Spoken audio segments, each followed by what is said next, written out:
சுரா யூனிவர்ஸ் நேயர்களுக்கு வணக்கம். சில மாதங்களுக்கு முன்னாடி நான் கேரளத்துக்கு போயிருந்தேன். அந்த கேரளத்திற்கு போன இடத்தில் நான் சந்தித்த அருமையான அனுபவங்கள் அப்படின்றது வேறு விஷயம். நான் பார்த்த மிக அருமையான காட்சிகள் அப்படின்றது வேறு விஷயம். காட்ஸ் ஓன் கண்ட்ரி என்று அழைக்கப்படும் கேரளத்தினுடைய இயற்கை எழில் தவழும் இடங்களை நான் பார்த்தது அப்படின்றதுல அது என்றுமே என் மனதில் ஆழமாக பதிந்து நிற்கக்கூடிய அழகான காட்சிகள். அதிலெல்லாம் எந்த விதமான மாறுபட்ட அபிப்பிராயமும் இல்லை. அதே நேரத்தில் நான் அங்கு அனுபவித்த ஒரு கசப்பான ஒரு விஷயத்தையும் நான் உங்கள்கிட்ட சொல்லணும்னு நினைக்கிறேன். என்ன அப்படின்னா, உங்களுக்கே நல்லா தெரியும்ல, நான் மலையாளத்திலிருந்து நிறைய இலக்கியங்களை தமிழுக்கு மொழிபெயர்த்திருக்கிறேன். ஏராளமான புதினங்கள், குறுநாவல்கள், 1000க்கும் மேற்பட்ட சிறுகதைகள். கேரளத்தினுடைய பிரபல எழுத்தாளர்களுடைய அனைத்து எழுத்தாளர்களுடைய படைப்புகளுமே பெரும்பாலும் தமிழுக்கு நான் கொண்டு வந்திருக்கேன் கடந்த 40 வருடங்களில். அப்படின்றது உங்களுக்கு எல்லாருக்கும் தெரியும். அந்த மொழிபெயர்ப்பு உலகம் அப்படின்ற உலகத்தில் என் பேர் வந்து பரவலாக தெரியும் இலக்கியங்களை வாசிக்கக்கூடிய உள்ளங்களுக்கு அப்படின்றது மாதிரி இருக்கிறதான உண்மை.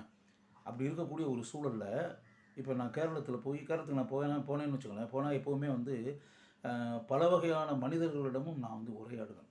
அதாவது வயதானவர்கள், 60 வயது, 70 வயது, 50 வயதுக்கு மேலே இருக்கக்கூடிய மனிதர்கள், அவங்க கூடயும் நான் வந்து பேசுவேன்.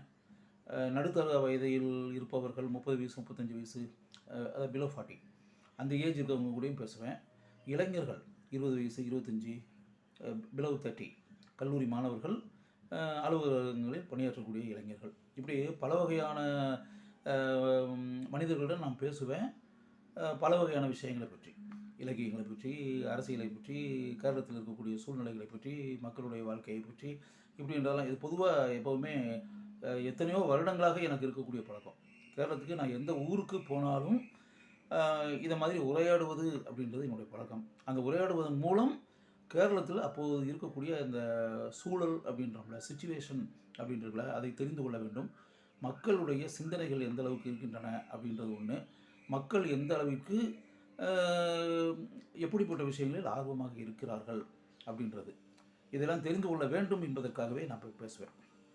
அப்படி இருக்கக்கூடிய ஒரு சூழலில் வந்து சமீபத்தில் போய் நான் கல்லூரி மாணவர்கள், இளம் தலைமுறையைச் சேர்ந்த இளைஞர்கள், இவங்ககிட்டலாம் நான் பேசி அப்படின்னு வரும்போது, பர்டிகுலர்லி இலக்கியத்தை பற்றி பேசி அப்படின்னு வரும்போது வருத்தப்படக்கூடிய ஒரு விஷயம் என்னென்னா, கல்லூரி மாணவர்களில் 90% மாணவர்களுக்கு தகழி சிவசங்கர பிள்ளை, வைக்கம் முகமது பஷீர், எஸ்கே பொற்றைக்காட், காரூர் நீலகண்ட பிள்ளை, பி கேசவதேவ், ஈவன் முகுந்தன் சக்கரியா, யார் வேணாலும் எடுத்துக்கலாம், அந்த காலத்தில் எழுதினவர்கள்.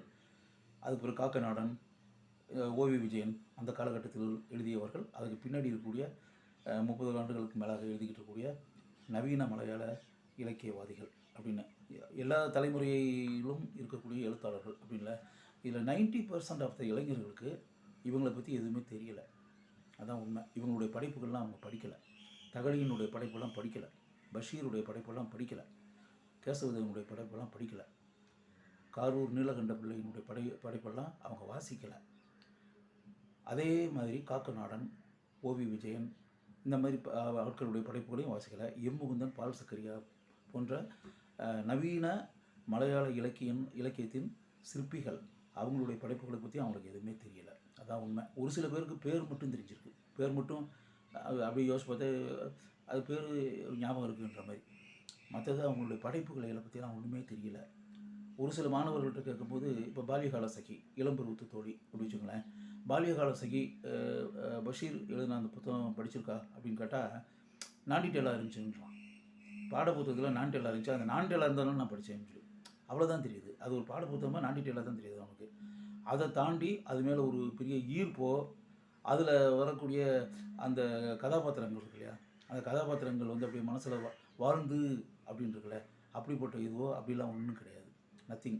அந்த இலக்கியவாதிகள் மீது அப்படியே அண்ணாந்து பார்க்கக்கூடிய அளவுக்கு ஒரு பிரமிப்புன்னு ஒன்று இருக்குல்ல, தகழி மேலே, பஷீர் மேலே, கேசவதேவ் மேலே, எம்டி வாசுதேவன் நாயர் மேலே, இப்போ நான்லாம் இப்படி அண்ணாந்து பார்த்து அவங்கள அப்படியே வந்து உயர்ந்த மனிதர்கள், இலக்கியத்தின் மாபெரும் சின்னங்கள் அப்படின்ற மாதிரி நினச்சி என்ன மாதிரி பலரும் நம்ம பார்த்துக்கிட்டு இருக்கோம் இல்லையா? அப்படிப்பட்ட பிரமிப்பெல்லாம் அவங்ககிட்ட கிடையாது. ஏன்னா அவங்கள பற்றி ஒன்றும் தெரியலை, அவங்களுடைய படைப்புகளை அவங்க படிக்கலை.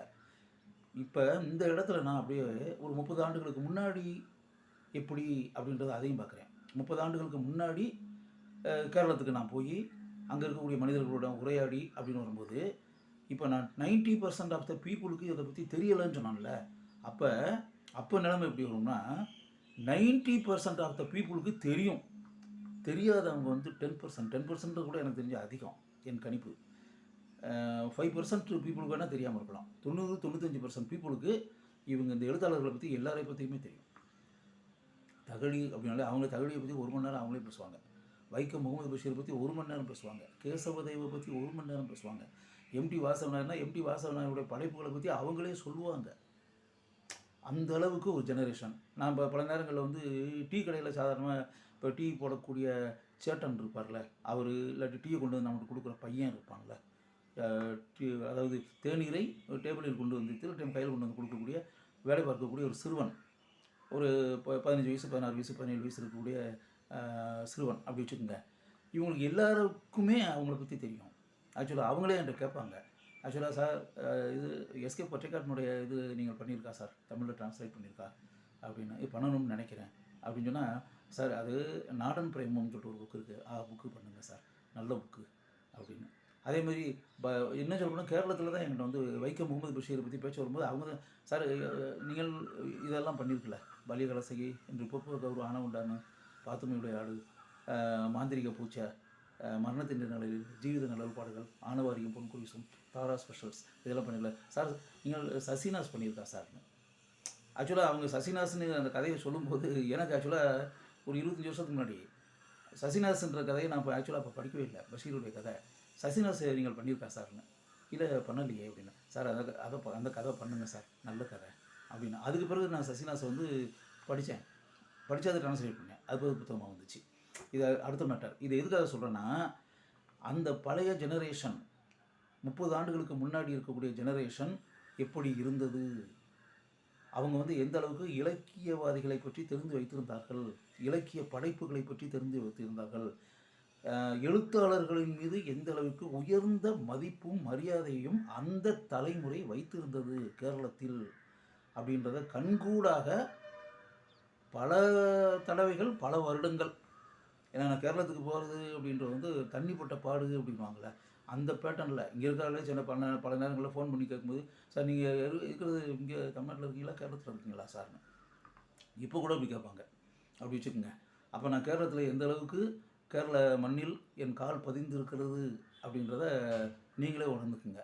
அப்படி இருக்கக்கூடிய ஒரு சூழலில் இப்போ இருக்கக்கூடிய இந்த இளம் தலைமுறை எழுத்தாளர்களை பற்றி எதுவுமே தெரியாமல், எழுத்தாளர்களுடைய படைப்புகளை பற்றி எதுவுமே தெரியாமல், எழுத்தாளர்கள் எழுதியிருக்கக்கூடிய மாபெரும் படைப்புகளை சிறிது கூட வாசிக்காமல், இப்படிப்பட்ட தலைமுறை கேரளத்தில் இருக்கிறது அப்படின்ற ஒரு விஷயம் இருக்குல்ல, அதை நினச்சி உண்மையாகவே எனக்கு வந்து நான் கவலைப்படுறேன், வருத்தப்படுறேன். எதுக்காகன்னா, தமிழகத்தில் இப்படிப்பட்ட நிலைதான் எத்தனையோ வருடங்களாக இருந்து கொண்டு இருக்கிறது அப்படின்றது எனக்கு தெரியும்.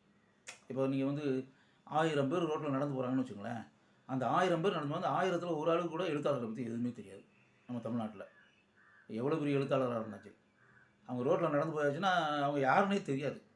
அதே நேரத்தில் சினிமாவில் நடிக்கக்கூடிய பரோட்டா சூரி மாதிரி ஒரு ஆள் நடந்து போகிறான்னு வச்சுங்க, 1000 பேர் இருக்காங்கன்னா 1000 பேருக்குமே தெரியும், பரோட்டா சூரியை தெரியும். இது தமிழ்நாட்டினுடைய நிலைமை.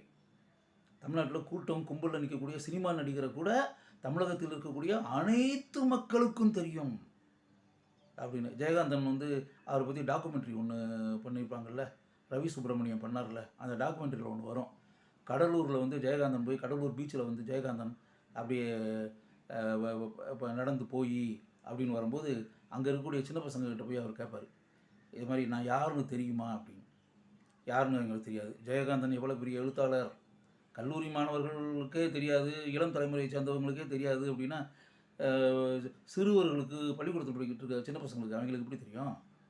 வாய்ப்பே கிடையாது.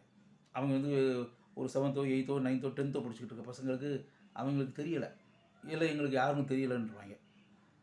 அப்படியா, என் பேர் வந்து என்னன்னு தெரியுமா உங்களுக்கு அப்படின்னு அவருடைய பாணியில் கேட்பார். தெரியாது.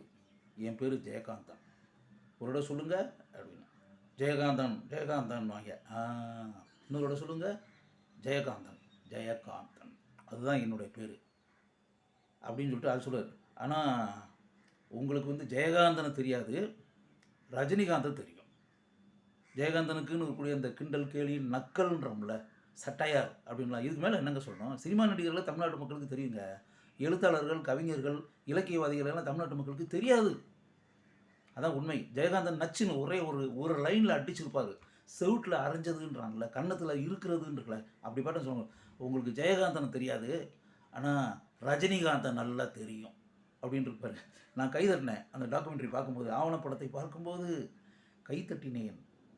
அதான் எந்த அளவிற்கு ஜெயகாந்தன் தமிழகத்தில் இருக்கக்கூடிய தலைமுறையை, தமிழகத்தில் இருக்கக்கூடிய மக்களை, என்ன சொல்ல, மக்களுக்கே தெரியாது, சிறுவர்களுக்கு எங்கிருந்து தெரிகிறதுக்கு, இருந்தால் கூட தமிழகத்தில் இருக்கக்கூடிய ஒரு வருத்தப்படக்கூடிய, கவலைப்படக்கூடிய ஒரு சூழல்னு ஒன்று இருக்குல்ல.